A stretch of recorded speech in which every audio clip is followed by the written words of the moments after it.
Welcome to Dave and Dharm Demystify, a FinTech Futures podcast, helping make sense of the world of FinTech and digital finance.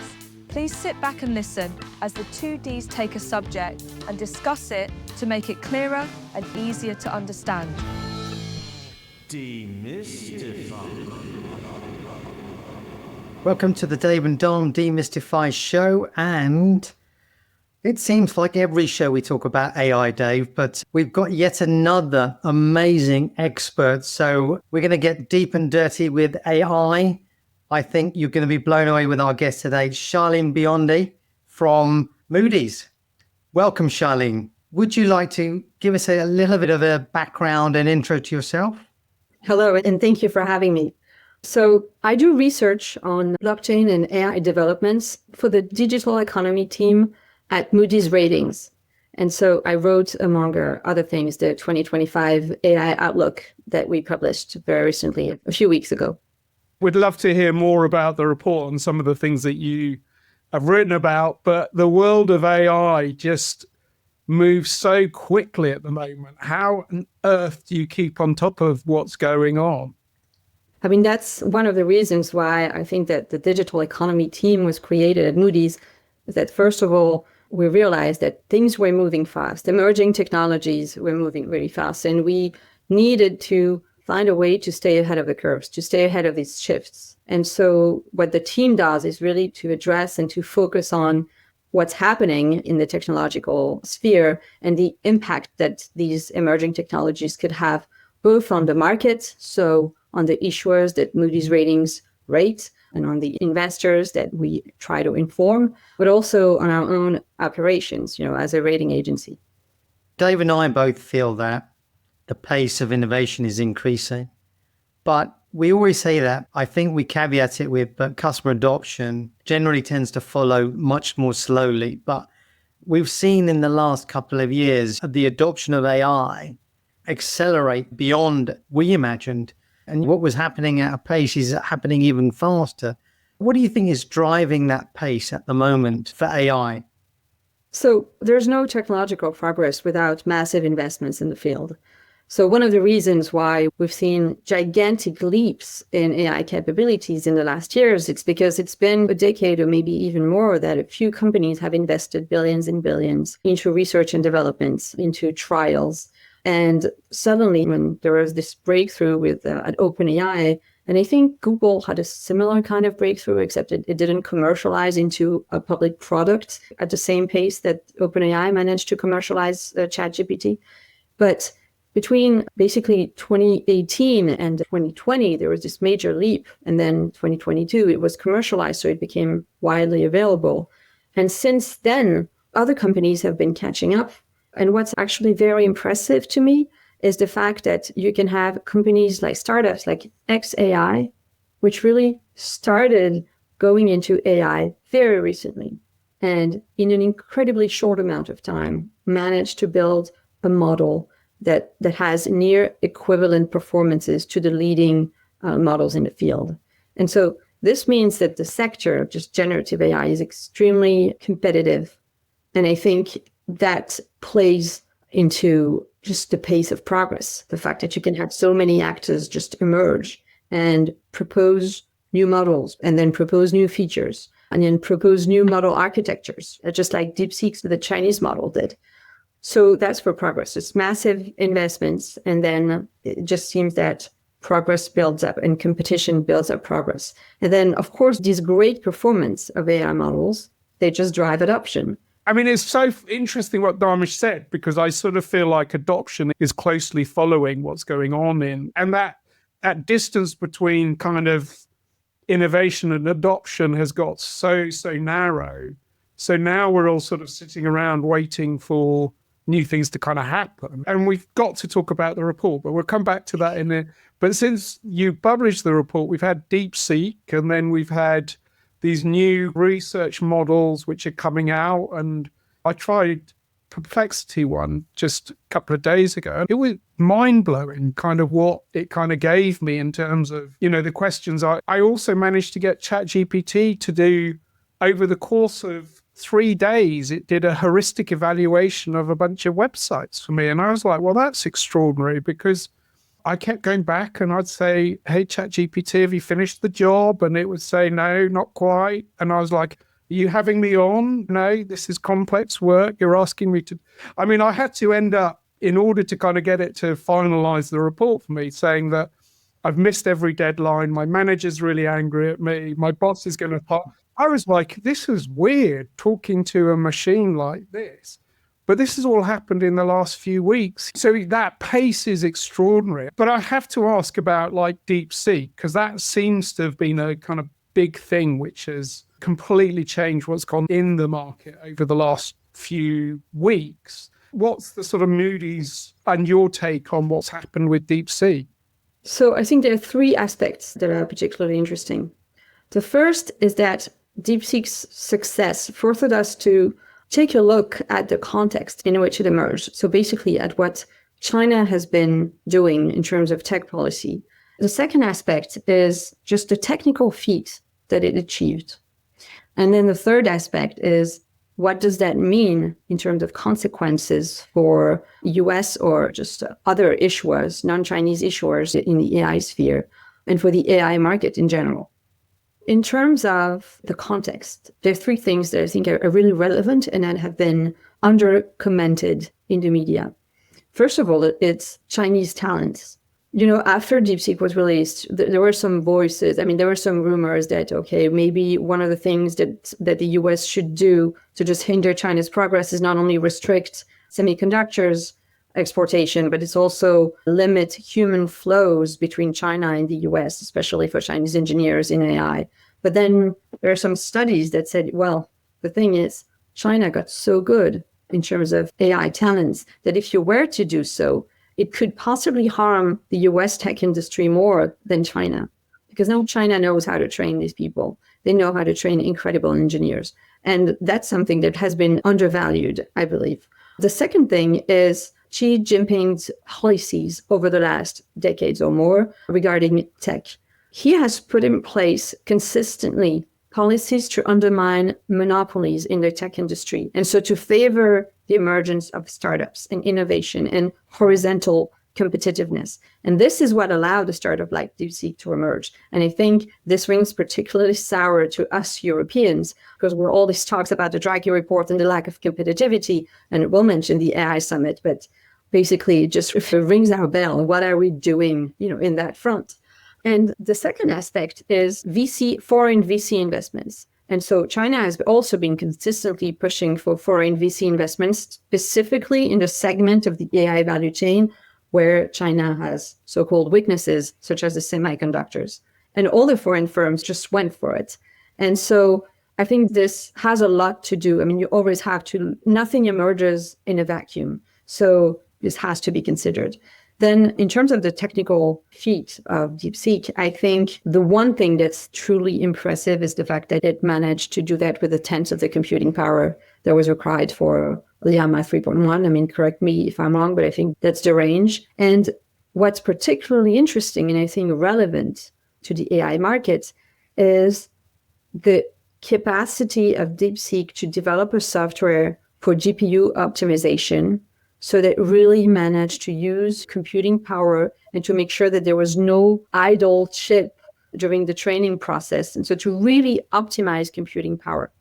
And what that tells us actually, and the trends that it illustrates, is the fact that we're really moving from, in the AI market, from a performance competition to towards an efficiency competition. Now, about the technical feats, there are some caveats, so to speak, but some things or some facts that have to be straightened probably. First of all, it's the cost. It is true. It is much, much cheaper than competition.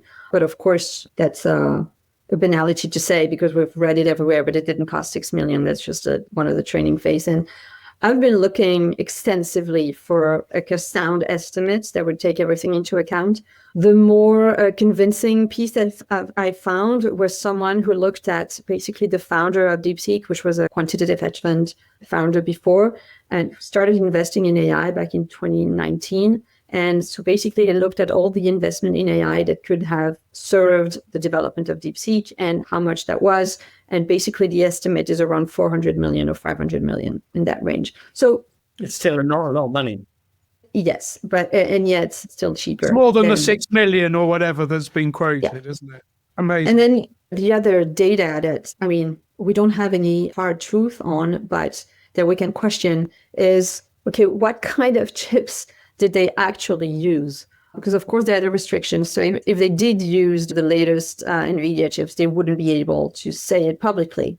And then again, I've been looking around for sound information, and there's one data that actually, it's not, again, a hard truth, but it questions the official narrative. It's the fact that NVIDIA increased its sales of advanced AI chips to Singapore by 700% over the last 3 years. Wow. And well, that's not being used in Singapore, is it? Yeah, right. And the thing is, Singapore apparently has notably vague export control filings. So it's highly probable that China could have accessed some chips through some kind of subsidiaries based in Singapore, or I don't know. But it is possible that DeepSeek managed to get a hands on those NVIDIA advanced AI chips through Singapore. And so maybe it trained its model with more computing power than we know. That's just putting it out there for people to think about. One of the things that you raised, which is actually really interesting, is the role of the Chinese government in freeing up and driving innovation. Because we've seen it in other countries for things like fintech. And we've seen huge amounts of innovation, lots of growth in startups. But we've always kind of felt that to do a startup in AI, you have to be some well-renowned expert that can talk a good story and get a few billion just to start off with. But it kind of makes sense. Everything, if the ground was laid up already to drive innovation across technology, not just in one segment of it, that gives China and Chinese companies like distinct advantage. And another point that I think that was interesting about DeepSeek was it's kind of like a move to make things open source, which actually really upsets the apple cart for those people that are trying to claim IP in the US. Yeah. Well, to my knowledge, most, if not all, of the Chinese models, including Alibaba's model, including Tencent's model, are more or less open source. And with regards to the Chinese AI strategy, especially for content moderation, so to speak, having an open source model is the best way to know what questions are asked and how the model deals with difficult content, so to speak. But then that's from a political point of view. From a business perspective, it is true that what DeepSeek and the other Chinese models are doing is just increasing this tendency that we had already observed with Meta's open source model to basically push prices down. And so it is an open question whether will it disrupt basically the proprietary model that are dominating the market? Will it disrupt proprietary business model? And could it marginally disrupt the big tech domination of the AI market? What you're saying, I mean, and Dharmesh's point as well, like it seems like the Chinese have a sort of more focused on startups. The Americans celebrate the big seven or whatever it is, which are the kind of big tech companies, which sort of moves us into what does Europe do about this? I mean, I guess you've got Europe and the Middle East, and you mentioned it very briefly in passing, the Paris AI Summit, which happened last week from the time of the recording of this. What's your take on what's going on in Europe? Right? Because what I can see is that this narrative around regulation and being hamstrung by sort of what's going on around that, is stopping some of the innovation that kind of happens here. But it's true to say that there isn't as much innovation happening here, unless I've completely misunderstood the whole thing. You're absolutely right. Both the Draghi report and in the aftermath of the Draghi report, I think it was the European Union Competitiveness Compass, I think it was called, that it was published very recently. They both draw the same conclusion that basically the EU has an innovation problem, and that innovation problem translates into productivity issue. And that translates into just a lag, an economic lag compared to the US, a growth lag. So during the summit, there were these major, and actually I have to say, surprising, unexpected announcements about billions, 300 billions to be exact, investments in data centers in France and in the EU. I don't know if the controversy reached the UK, but in France, where I'm based, these announcements were not taken as well as I expected. Basically, they were criticized quite a bit. And that's because people were saying, well, data centers are not the way to go. It's ridiculous to invest so much in an infrastructure that's not even really an infrastructure. Basically, it's just there to host an infrastructure that's going to be bought from foreign companies, the GPUs, and it has such an environmental cost. It takes so much energy. Who knows how they will be built, but they're built the old-fashioned way. They'll even use all the water. What's going to happen, etc. So there was a long series of questions and criticisms following these announcements. Yet, I think some of these criticisms are misplaced and probably have to do with a lack of understanding of the global AI value chain. And one of the reasons that the EU has such an innovation problem and a productivity problem is that until now, most of the investments, and there are very little, I mean, in terms of amounts compared to the US, of course, we didn't have as much money, but the money that we had, especially the public money that we had, was given to startups into an ecosystem that had to be built on foreign infrastructure. So basically the profits, the European governments were fueling the profits of US big tech, which were providing cloud and data centers infrastructure to a European ecosystem that was struggling to be profitable because it could not benefit from the vertical integration of US players, and so not be as competitive because they were not, there was no European hyperscaler, and then also had to compete with companies who had a native market that is so much bigger than the EU market to begin with. And then, parenthesis, the EU market is not as unified as one may think. It's more like 27 small markets, and it has all kinds of complexities.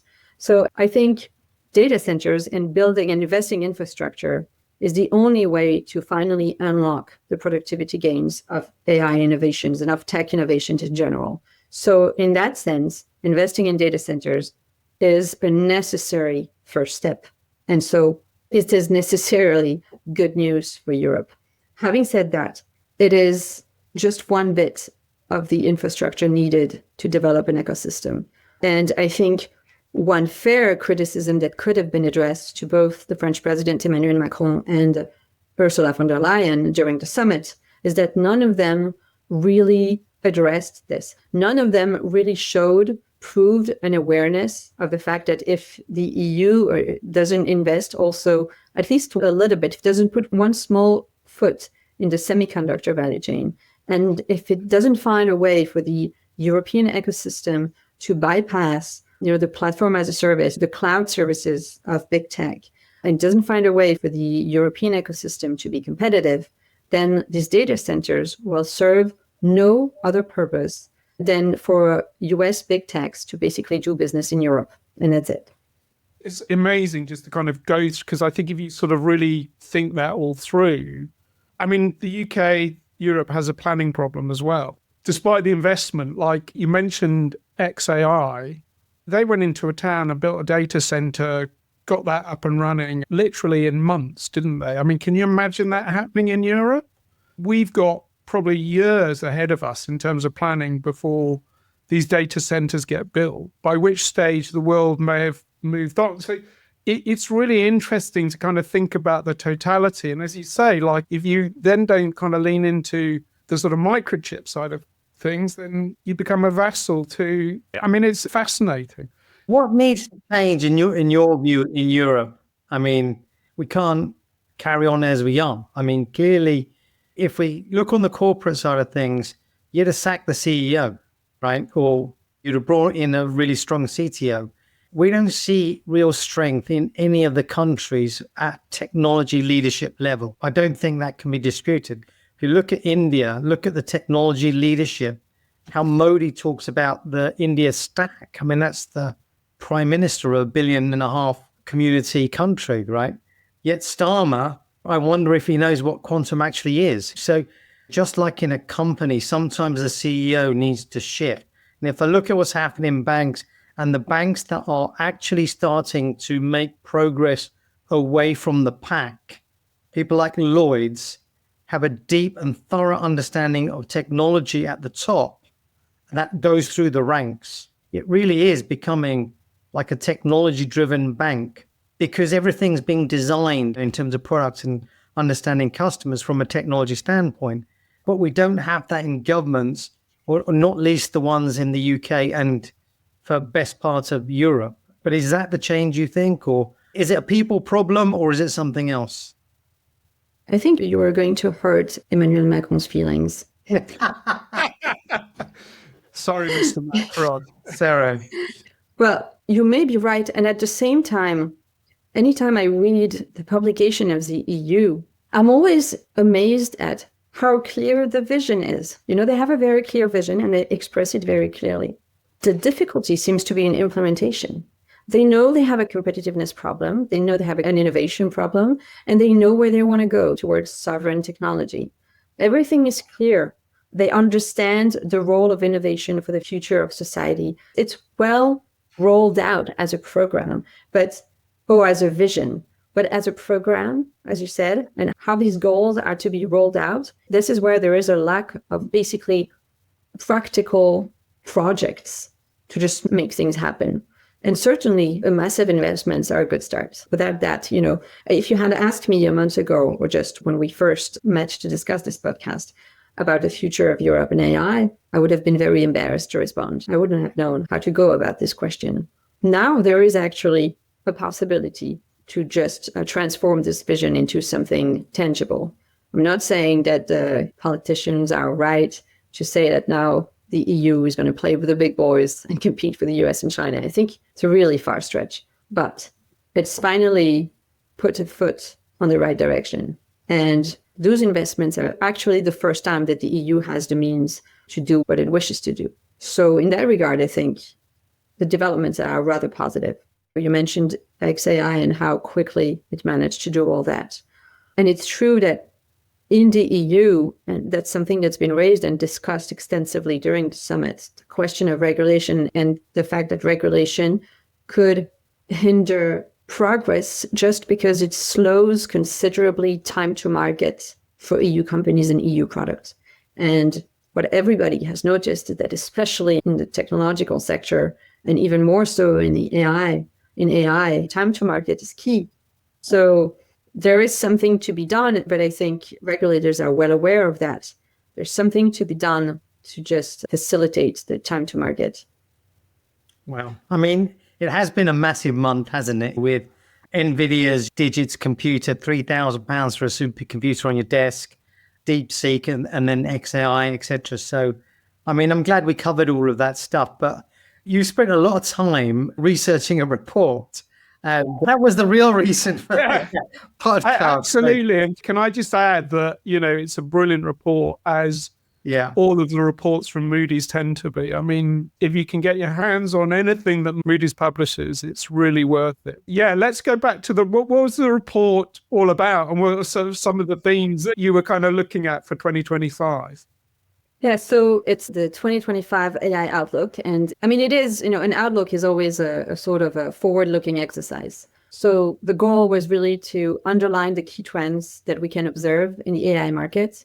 So the trends that are shaping AI competition, AI adoption, AI regulation, and from these trends, anticipate how they would impact companies across sectors. So to give you an idea that the questions that we ask from a technical perspective, what does it mean that most AI models now have near equivalent performance? And then to go into the controversies of the tech market, talking about the scaling wall, if there is such a thing as a scaling wall, meaning if it is true that performance can no longer be improved by increasing either the data or the computing power, then what does it mean for the progress of AI? Another question that we asked was about the tendency of the AI market to concentrate, and especially to concentrate around big tech players. Is that an issue? If it is an issue, in what ways? And then, of course, we dedicated a significant part on governance and regulation and the main risks that are related to AI. And if jurisdictions are not aligned in terms of AI regulation, what could be the impact of such a fragmentation for AI businesses? and more generally, following our discussion of the Draghi reports, for the various regional economies. This is more or less how we thought of the outlook and what we tried to do with it. And I guess not so that people don't have to read the report, etc. But what do you think is, out of all of the outcomes from the report, the conclusions, what is the most important one you'd say that people should kind of take away with them? Oh, the most important, that's a really hard question. I would like to answer by at least 2 or 3. Yeah, 2 or 3 is fine. 2 or 3 is fine. It's fine, absolutely. Okay, so given the convergence of performance in the major AI model, I think one key factor that will increase AI adoption is the fact that AI labs will have to differentiate themselves by developing side features or user-friendly interface, new functionalities. And this is going to be, we believe, a major driver for adoption, especially for the adoption of generative AI, because that's basically what generative AI has brought.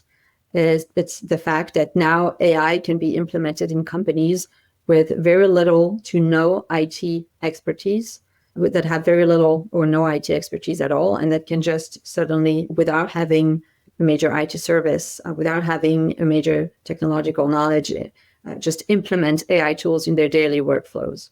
And so if those AI tools become even friendlier and even easier to use, then the adoption will just grow accordingly. Then the second topic, which I think is important not only for 2025, but it's just what we will be looking at for the next couple of years, it's AI agents.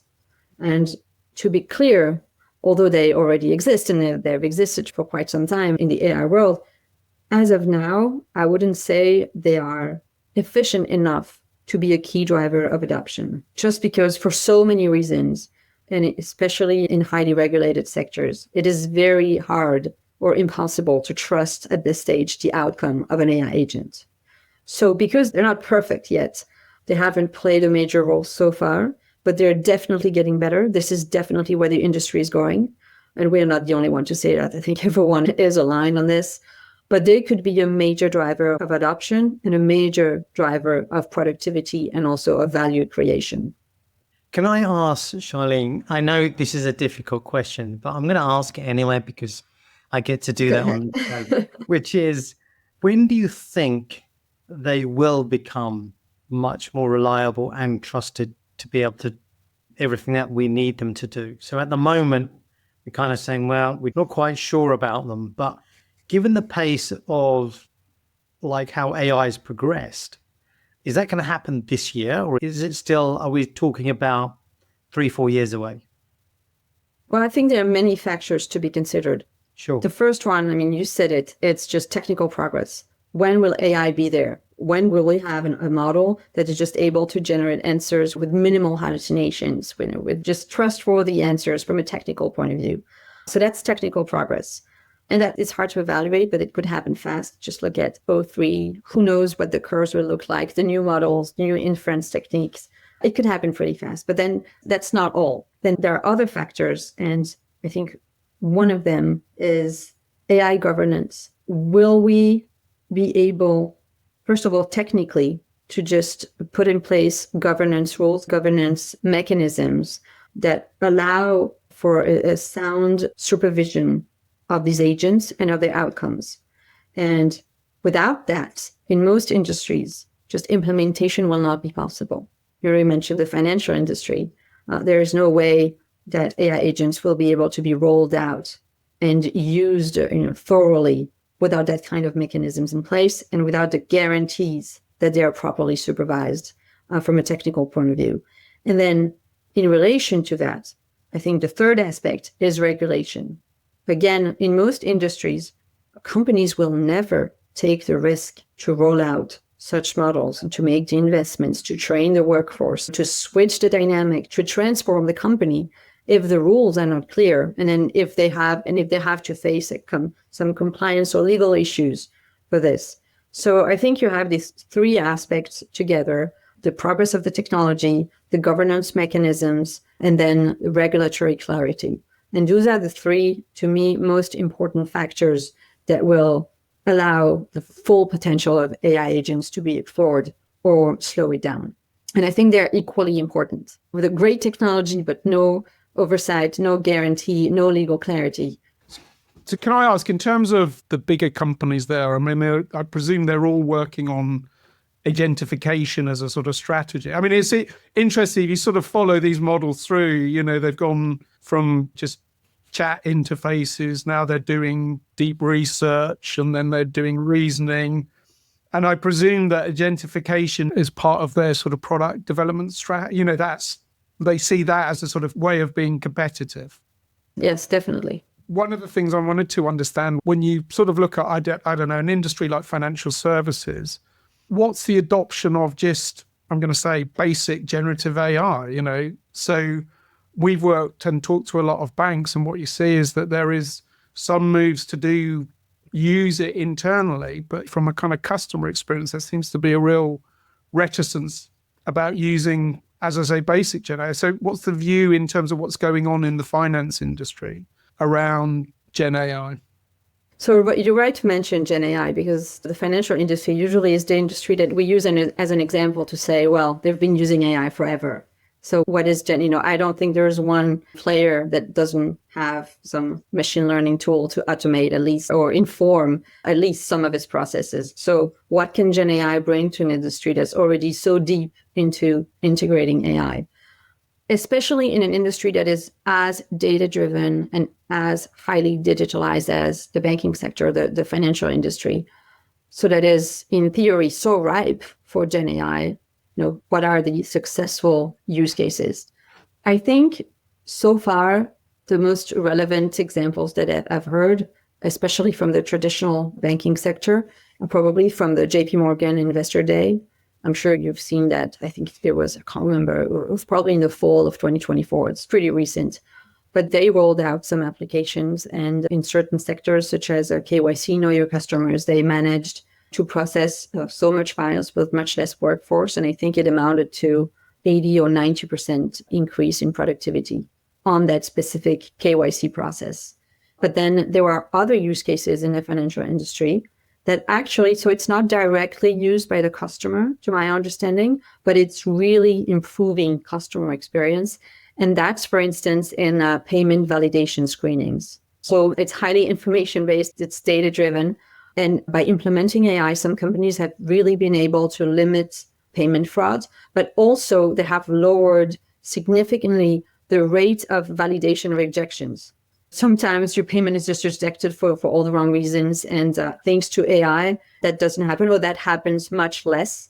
I can't remember the rate exactly, but I think it was significant, something like a 15% or 20% decrease in validation rejections. So that's a way to drastically improve customer experience with implementing AI, and without having a customer directly facing the AI agent or the generative AI chatbot itself. And then talking about JP Morgan again, I just remembered another use case that they mentioned. It was for the private banking branch. And apparently they have to write a lot of emails and make a lot of presentations. And then in that regard, same Gen AI is just saving a lot of times. And I'm guessing for a private banker, if you're spending less time drafting and more time either screening for new clients or just connecting with your clients, you're making your job. I mean, you being a much more efficient banker, a much more relatable banker.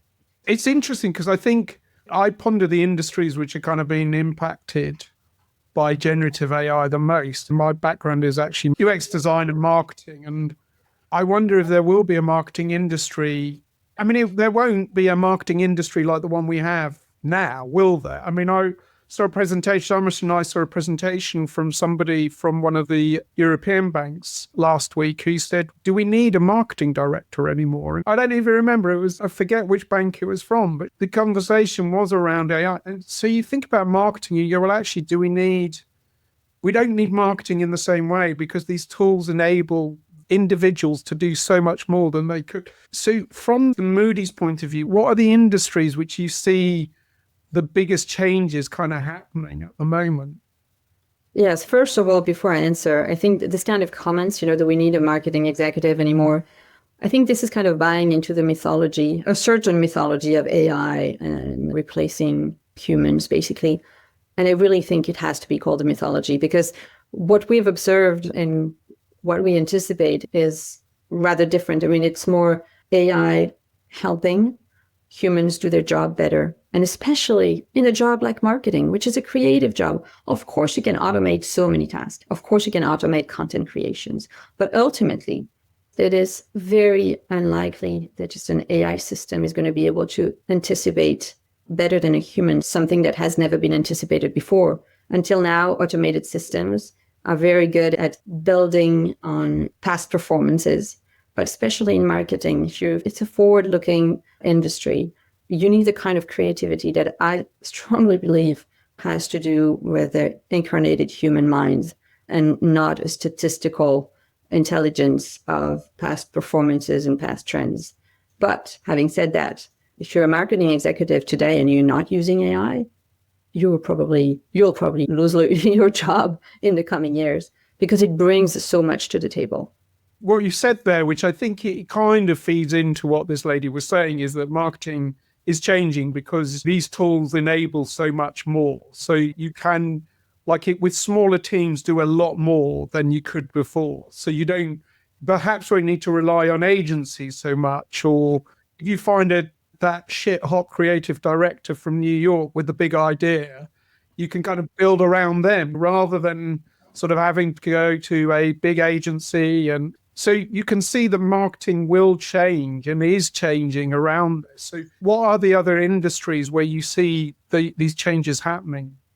Absolutely. So besides the tech sector, which is already strongly impacted by AI, we see media. So what we call media includes digital marketing, for example. It's everything that has to do with content creation. The automotive sector, and to a certain degree, a lesser degree, it's a clear degree nonetheless, manufacturing and healthcare.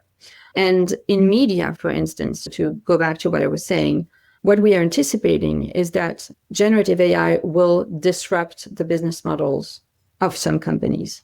So what we expect AI to do, and that's true not only of the media sector, the marketing sector, but all sectors in general, it will probably change the way people work. It would probably force companies to reorganize their operations.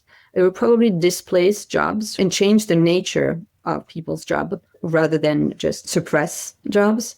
And so it's actually a question we haven't asked thoroughly for this outlook that we may consider digging deeper in our upcoming publications is how do you quantify the impact of AI on an overall sector when within a sector there will be winners and losers, and some companies whose business model will be disrupted, but that will ultimately bring an important productivity increase, and other companies will just stop being relevant.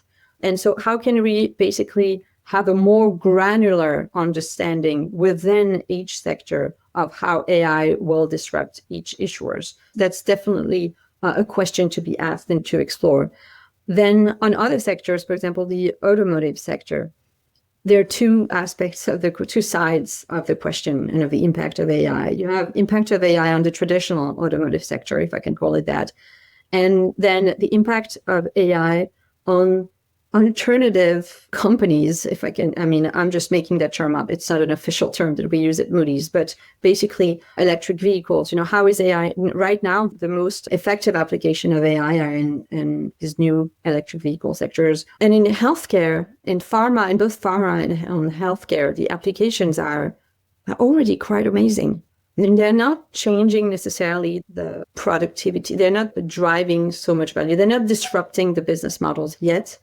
But it is so promising for research in pharma, for research in cancer detection, and just more basic applications, but still extremely relevant. How do you optimize a hospital? How do you allocate the beds and the doctors and the nurses? The whole operations of a hospital. And we've seen use cases in the US and abroad that show very promising results. It's really, really interesting. An area that kind of still intrigues me is the space of regulations. And I know Europe and UK working on general AI safety and AI adoption, I guess, right? But just going back to kind of things like banking and pharma, will the regulations have to be specific to industries at any point in time, do you think? Will there need to be something specific for AI in financial services, like providing advice or whatever, or, versus pharma regulations about the use of AI in surgery, let's say? Do you think it will get specific, or will it always stay general as it is at the moment? No, I think there will definitely, this is the trend that it's already happening. We are seeing consultations right now about AI application in the financial services, about AI applications in other sectors. And it's actually, I think, the road that, I'm not sure about the current administration because they haven't clarified exactly their take on regulation and AI regulation, but the previous US administration, this is clearly the road that they were favoring. Rather than drafting some comprehensive AI regulation like the AI Act, they were looking at sector-specific rules and sector-specific legislations that they could roll out for AI. I believe the UK is more likely to follow that path of sector-specific regulation than to follow the EU path of an AI Act. Having said that, even in the EU, now we have the AI Act, and it is rolling out generic risk-based rules for large AI models, but the Commission is still having consultations on specific sectors. So it could very well be that then the financial industry or the healthcare industry also will have their own specific guidance and regulations for specific uses of AI in their industries.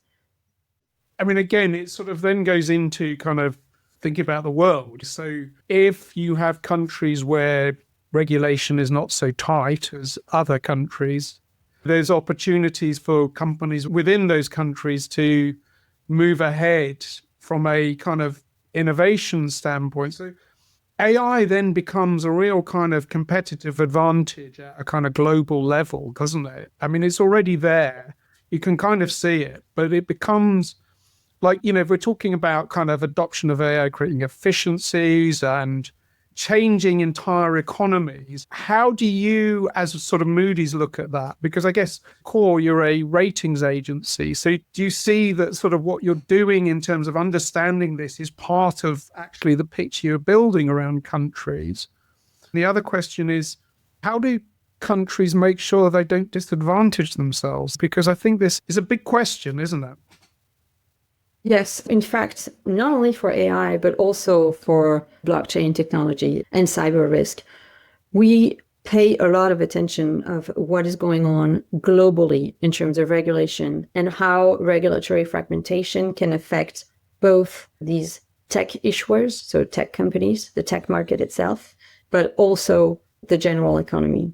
Regarding AI specifically, what we're seeing is an increasing disalignment between the US, or rather between the EU and the rest of the world.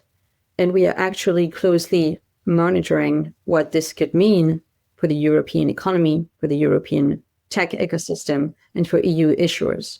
Because if you take seriously the conclusions of the Draghi report, and so if we agree that the tech lag is what has caused the EU global GDP share to decrease so significantly over the last 20 years.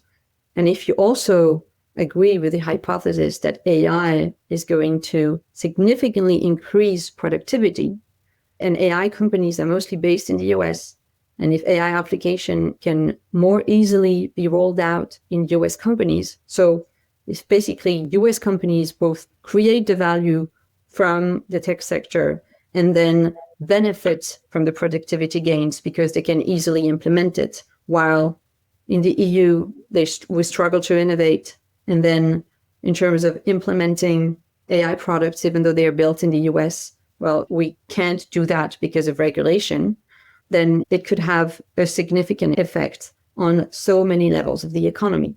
Another thing that we are monitoring that is more on the shorter term, on the very short term actually, is how are US companies going to react to the enforcement of the EU AI Act? Because before the implementation started, we already have seen companies such as Apple, which is not exactly known to be reluctant towards EU regulation. Apple was one of the privacy and GDPR champions, so to speak, compared to the other big tech. And Apple just said, well, this is just impossible. We're just not going to distribute the same product in the EU because we don't know how to be compliant with this thing. And that are not so much rumors because people say it publicly at conferences or at workshops, people from other US big tech companies that say, well, we may just be doing that. We'll launch a product in the US and the rest of the world, and we will launch a degraded product for the EU that is susceptible to be compliant with the GDPR and other AI and the AI Act. So what does that mean for Europe if it only has access to so-called degraded AI products? Well, it puts them at a massive disadvantage straight away, doesn't it? Right. Unless the EU manages to get its things together and suddenly build. I'm actually seeing a silver lining to Brexit, to be honest with you. The first run, so. Right. You're right to mention it because it was one of the key messages that was put forward after Brexit was that now the UK would become first a crypto hub and then an AI hub because it wouldn't have to follow the stringent. No, but we then created a whole series of our own problems. So anyway, let's not kind of get into that point. It's so fascinating, but even more reason to read what Moody's writes and reports about, because you're thinking about the bigger picture, aren't you? Which is at the end of the day, companies, sectors, countries, they are all going to need a score at some point, aren't they? And those scores will be based on things. And it's sort of, I don't know, it feels like AI is becoming more and more important in that weighting. And I think we talked to your colleague Sergio about quantum computing. I mean, that seems a big thing as well, in terms of advantage, competitive advantage. And I've found this conversation so fascinating because it's like thinking really big about all of this stuff. And unfortunately, we're running out of time, but it was a brilliant conversation. And the early part was just sort of catching up with the last few weeks. But I guess that's the whole thing about AI is it's moving so quickly. And it's getting global attention. I mean, literally anyone and everyone is talking about it. You don't have to be in the tech sector. You don't have to be in finance. First thing my neighbors asked me is, oh, which model are you using for your stuff? And it's like, what? These guys are retired, right? So it's a big thing and a big change. But I guess before we let you go, Charleyne, I'm going to ask you an awkward question again, which is, given everything that you've researched and given your phenomenal background in this space, because I've watched a lot of the interviews you've done online, what's the thing that excites you most about AI in the future? Like, what will it change that you think, oh, that's going to be amazing? And what's the thing that you think scares you the most? And I mean, really things that you really think will happen. Like, what's the most exciting thing that you really think will happen? And what's the most scary thing that you really think might happen? So I'm going to give you my personal take on this. The most exciting development to me are the developments in science and especially in healthcare. I think AI is leading us towards incredible discoveries in cancer prevention and all kinds of things. And so I think that's really exciting. I think that's really one of the sectors where you can harness AI for good very efficiently, very quickly, and with amazing results for just societies globally. What scares me the most is the possibility that the major jurisdictions or some jurisdictions could just overlook the need for sound governance, and that I'm not talking about extinction of humanity, but just one of the possible risk scenario is that there's just some catastrophe in some industry that is linked to a misuse of AI, unanticipated consequence that was preventable, that could have been prevented with sound governance, and that because of X and Y reasons, they were not put in place. And that could just, depending on the industry and depending on where it happens and how much it costs and what are the consequences, it could just put a stop for a long period of time to just any experiments and any AI developments, or at least it could stop adoption very quickly. We haven't talked much about the Paris Summit in terms of governance, but after that summit, I think it's not an impossible scenario in the medium term. That's fascinating. It's fascinating. Well, listen, thank you so much for joining us. We really appreciated it. I think in the show notes, we'll try and make sure there's a link to the report as well, if we're able to, so people can read it. And obviously, I guess people can follow you on LinkedIn. As Dharmesh says, your background and what you're doing in AI, I think means that you're very worthwhile to follow you and keep up to date with what you're looking at. Thank you so much. Thank you for tuning in to Dave and Dharm Demystify. We hope you enjoyed the show. Don't forget to like and subscribe and tune in next time as we take another topic and demystify it.